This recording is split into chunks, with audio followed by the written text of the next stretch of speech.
Hello everyone, welcome to my new vlog. आज चाहिँ हाम्रो यात्रा पिराले भन्ने ठाउँसम्मको रहनेछ। यो देखिरहेको चाहिँ थोकोपयस झरना भन्छ यसलाई चाहिँ।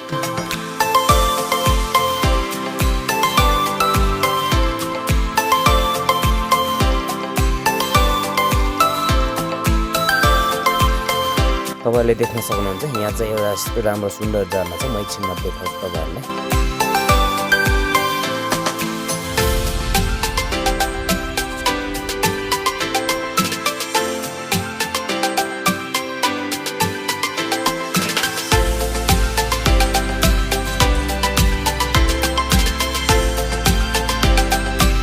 देख्न सकिन्छ यहाँ बाटोकै छेउमा मजाले निहाल्न सकिन्छ।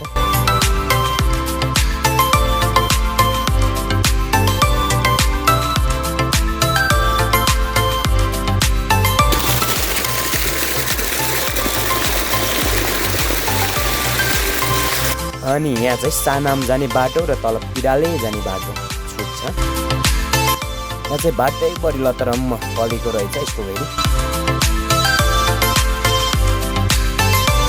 हामी चाहिँ पिराले पुगेर आलु पकाएर खोर्सानी पिस्न थालिसकेका छौँ। दुवैजना मिलेर खोर्सानी पिस्दैछन्।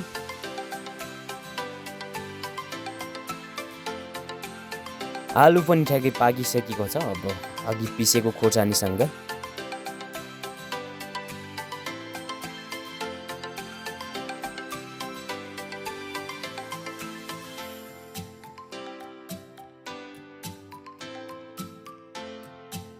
खाना पनि थालिसकेका छौँ हामी अघि पिसेको खोर्सानीसँग।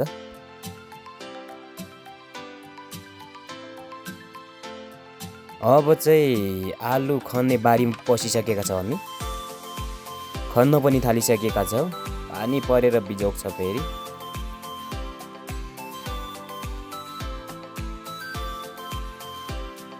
पानी पर्दै गर्दा पनि हामीले कन्टिन्यू नै खनिरहेका छौँ, किनभने आज यो सकेर घर फर्किनु पर्ने भएकोले।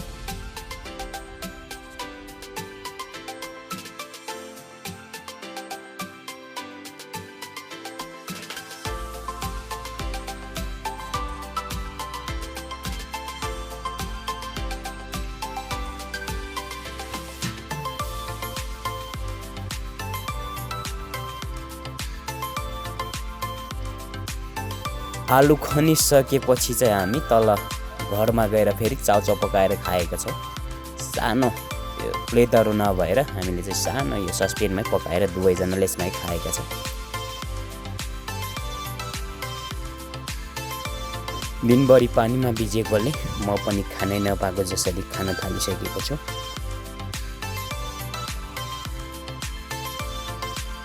र हामी चाहिँ सबै काम सकेर घर फर्किने तर्फ लागेका छौँ। सो लास्टसम्म भिडियो हेरिदिनु भएकोमा धेरै धेरै धन्यवाद। मेरो युट्युब च्यानललाई पनि सब्सक्राइब गरिदिनु होला। धन्यवाद।